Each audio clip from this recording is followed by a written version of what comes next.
go, sis. That deep smouldering look. Got it. He's considered one of Australia's leading contemporary photographers. One minute I'm out on country shooting a traditional ceremony and I'm absorbed in the moment, and I feel so privileged and honoured to be there. But then the next minute I'll be shooting a high fashion shoot in Sydney. Using traditional and modern methods to capture Indigenous culture. The difference of whether I'm out in, say, with the Yolngu and I'm learning stories and they're teaching me stories and I go, wow, I want to document this. While in Australia working on his latest exhibition, former sailor Wayne Quilliam invited me to his studio, custom built on his farm west of Melbourne. Hey sis, how you doing? Hey, welcome to my studio. Yeah, good to see you. Yeah, you too. Come in and we'll get out of this cold and have a yarn. I hear that you introduce yourself as an Indigenous photographer. How important is it to you to identify as Aboriginal? Extremely important. I grew up not really understanding my culture. We were told that we're Aboriginal from a very young age. But the award-winning photographer's identity has been questioned. I think there was also a number of different nationalities you had to tick, and I said to the guy, I said, oh yeah, I'm Aboriginal. That's what my mum and my nan have told us, and he told me, well no, you can't tick that box. He says, because you're not, you're too white. So how did the young sailor from Tasmania become one of this country's most sought-after photographers? I'd have to say it was taking every opportunity and following my dreams with an unadulterated passion, something that I still don't know what I want to be when I grow up. And I think that's the energy that I take into everything that I do. And you think of all these amazing things that have happened, but it's only through working with other people that have allowed me the opportunity to get where I am today. And he said, well, why don't you join the Navy? I went, oh, great idea. I'm a freshwater man from Tassie. The Navy sounds like the ideal fit. Joined the Navy, started travelling the world, and one night in Hong Kong, back in the old days of duty free, I got fascinated by a camera. And I bought this camera and woke up the next day and I thought, wow, what do I do with it? And then I started documenting my adventures from all over the world and on board life as a sailor. And I think it was the journey of seeing other people and what they did and how they did it fascinated me, and I was more of an observer. And I started taking photos, and the newspaper, the Navy News, quite liked the images and started publishing them, and the adventure just moved from there. So I've never done any formal training or a course or anything. It's just pure by feel.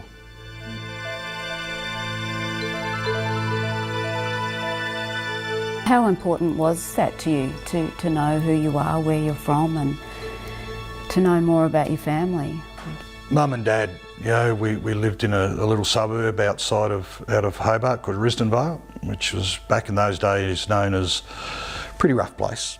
Basically my bedroom looked straight out of the back of the jail. It was a very rough suburb, but the environment with my grandparents who lived in the bush, we'd go there, we'd go over a weekend, chopping wood with my grandfather, or we'd go down the farm with my nan, or we'd go up the bush hunting. That's where I learnt a lot of my skills, a lot of my sort of knowledge, is being out on country, is learning these things. My mum and dad and my family and all the friends around, extraordinary people. I couldn't have grown up in a more loving, nurturing environment. I owe everything to them, and I love them dearly. My brother and my sister down there, they still live there. My brother's an Aboriginal artist. He works up in, he's Mick Quilliam, he lives up in Bicheno on the east coast, and my sister's got a family down there, so they're, it was that idyllic growing up situation. But it was always grandmother dropped the sort of hint of that we're Aboriginal, and Mum would tell us, and they'd sort of reiterate in such a way that they just never come out one day and said, we're Aboriginal. It never happened like that. It was always that discussion of, we'd be out hunting, and the grandfather had talked to us, and that was from the white side of the family, my grandfather. Mm-hmm. My mother's side we're Aboriginal. And they showed us this old photo of our great-great-great-grandmother, and they showed us a birth certificate, and basically it was just married to an Aboriginal woman. So that's all the information we've got, because Tassie back then, there wasn't the record keeping, there wasn't the there was a lot of information around. I work with the Murrays and Noongars, I work with all these communities, and I get absorbed when I go out and realise that, unfortunately, I missed a lot of that when I was growing up, because in my community there's only really 2 Aboriginal families. And I went through a period where you wear the Aboriginal t-shirt and everything's the flag, and it was this thing of, well, I'm proud of who I am, but you had to project it to everybody. And then I found as I got older, I didn't really need to do it. Sit down with these old fellas in Central Desert, and this old man said, you just be who you are. And he said, you don't need to tell us that. And it changed. This was a while ago, this was 25 years ago. It changed the way I perceived who I was. But then it goes back to people find it important that you do identify who you are, and you do. I'm so proud to go out and say I am an Indigenous photographer. I don't call myself a black photographer. My skin colour is not black. I see myself as a First Nations person. I'm Indigenous to the country. I feel a connection to country, and if I can show people, in particular when we did this event at school a couple of weeks ago, is that I introduced myself as an Indigenous man. It changed people's perceptions. In particular when I go overseas, when I launch into as an Aboriginal photographer, it's the hook to get people to come in to observe our culture through my images. And I unashamedly do that to educate, because as you get older, and especially with kids, I feel I need to educate now, instead of grandstanding with all beautiful images. Calling yourself an Aboriginal photographer, do you find that could be pigeonholing you to one particular box? I mean, a lot of people would say calling yourself an Aboriginal journalist or Aboriginal lawyer, an Aboriginal whatever, is kind of stereotypical, and what do you think about that? Oh, without doubt.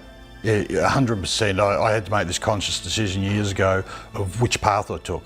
I sat there with my wife. It was my wife that helped me sort of decide. And she said, you've got to be who you are. And she said, drop all that. If being, work in Aboriginal affairs and be known as Aboriginal photographer makes you feel whole, do it.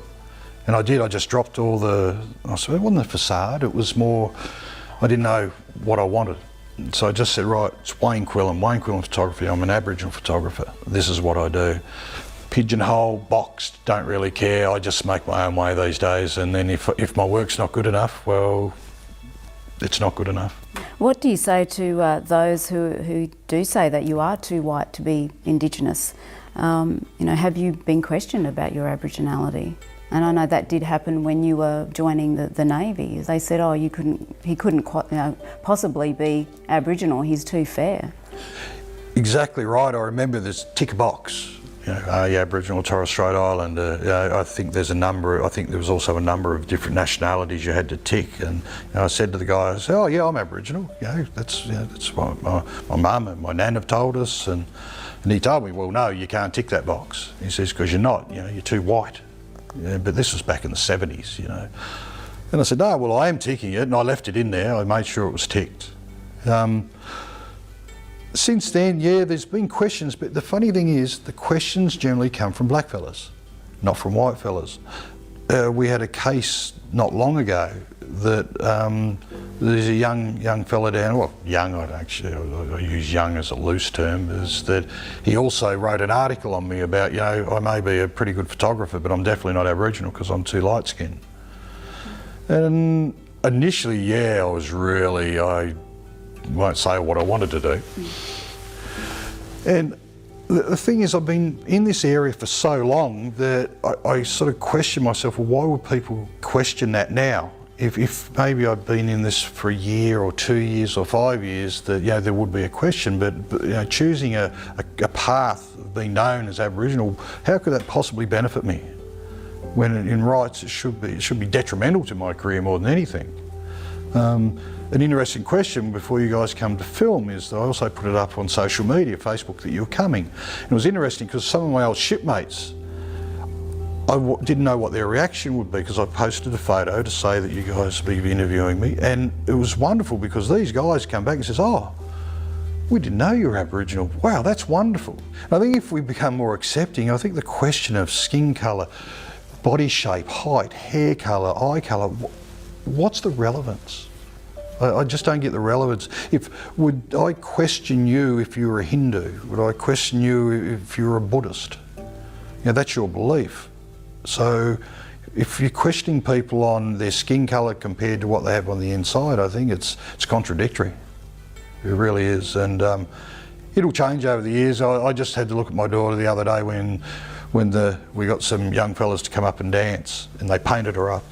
And here she is in front of 800 kids. She's blonde hair, white skin, and she's standing up there so proud. And I looked at that and went, that's all that matters to me. And the kids don't judge. They never asked her.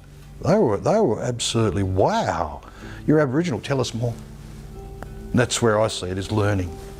And my images, and I say that is because a lot of people have questioned me and they say, you use traditional images, you use photos from old fellas painted up from Central Desert, or you use the dark-skinned kids from Arnhem Land, or you use the Torres Strait Islander and all to portray who we are. And I said, yeah, but again, a lot of this is based on how we get people to come in and visit, say, a website or an exhibition. They see the ethnographic side of it. But then you'll come into my exhibitions and you'll see light-skinned kids and uncles and aunties and executives and lawyers and doctors and that working in the suburbs.